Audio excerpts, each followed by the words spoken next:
Shalom alaikum saudaraku, bertemu kembali di channel Joseph Stories.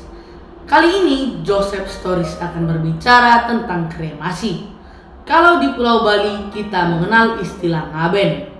Kremasi atau pengabuan adalah praktik penghilangan jenazah manusia setelah meninggal dengan cara membakarnya. Biasanya hal ini dilakukan di sebuah krematorium. Ritual pembakaran mayat menjadi simbol untuk menyucikan roh orang-orang yang sudah meninggal dunia. Menyucikan?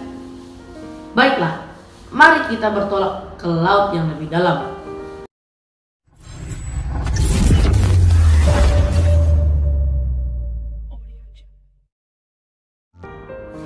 Oh ya, rencananya kelak Anda mau dikubur atau dikremasi. Cara pengurusan orang mati dengan cara kremasi memang kurang familiar di dalam kekristenan. Berkaca dari sejarah Alkitab, misalnya tulang belulang Yosef yang dibawa dari tanah Gosen ke tanah Kanaan. Juga nenek moyang Israel yang selalu dikuburkan. Maka kuburannya pun bisa kita temukan bila kita berpergian ke Israel sekarang ini. Penguburan adalah standar yang digunakan pada perjanjian lama dan perjanjian baru. Bahkan ke-12 murid dan juga Paulus juga dikuburkan. Namun, ada kisah yang membakar orang meninggal di Alkitab.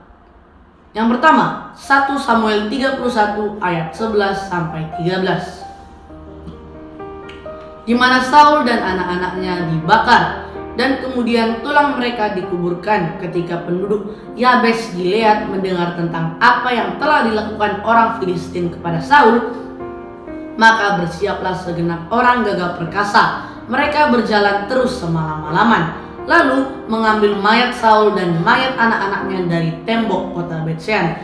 Kemudian pulanglah mereka ke Yabes dan membakar mayat-mayat itu di sana. Mereka mengambil tulang-tulangnya lalu menguburkannya di bawah pohon tamariska di Yabes. Sesudah itu berpuasalah mereka 7 hari lamanya. Raja Saul dan anak-anaknya dibakar dan abunya dikuburkan. Yang kedua, Amos 2 ayat 1. Beginilah firman Tuhan, karena 3 perbuatan jahat Moab, bahkan 4, aku tidak akan menarik kembali keputusanku. Oleh karena ia telah membakar tulang-tulang Raja Edom menjadi kapur. Murka Tuhan karena Moab membakar tulang Raja Edom. Jelas, kita melihat dari 2 ayat Alkitab ini, kremasi atau pembakaran jenazah bukanlah standar dalam pengurusan jenazah, bukanlah budaya atau kebiasaan di Israel.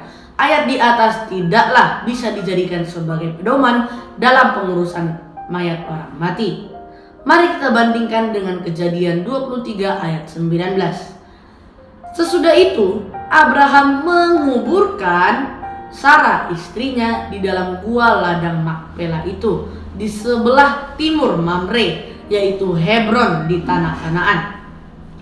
Kita melihat dengan jelas bahwa Abraham pun melakukan penguburan terhadap istrinya Sarah. Dengan metode penguburan jenazah, yang pertama, kita mengharapkan kebangkitan tubuh.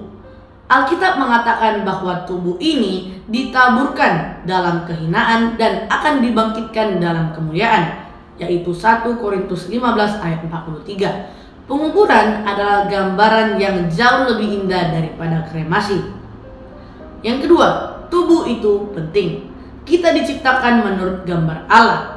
Kristus datang ke dunia ini dalam daging manusia. Roh Kudus berdiam di dalam kita. Karena itu, tubuh perlu diperlakukan dengan hormat. Menghancurkannya bahkan setelah kematian bukanlah cara terbaik untuk menunjukkan rasa hormat itu. Yang ketiga, Yesus dikuburkan dan dibangkitkan kembali. Dia menerima tubuh yang tidak fana, dan begitu juga kita jika kita percaya kepadanya.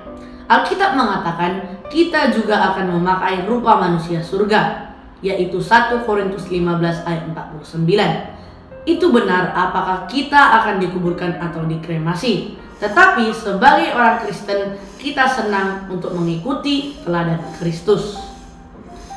Yang keempat, api dalam Alkitab seringkali merupakan gambaran murka dan penghakiman Allah.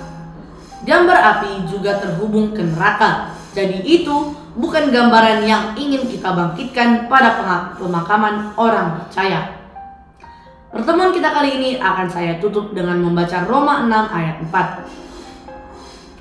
Dengan demikian kita telah dikuburkan bersama-sama dengan Dia oleh baptisan dalam kematian, supaya sama seperti Kristus telah dibangkitkan dari antara orang mati oleh kemuliaan Bapa, demikian juga kita akan hidup dalam hidup yang baru. Penguburan adalah gambaran yang lebih baik dari harapan kebangkitan orang Kristen.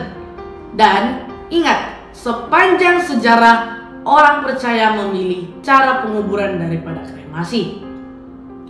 Jangan lupa like, komen, share, dan subscribe. Maju dalam Kristus. Haleluya dan Maranatha.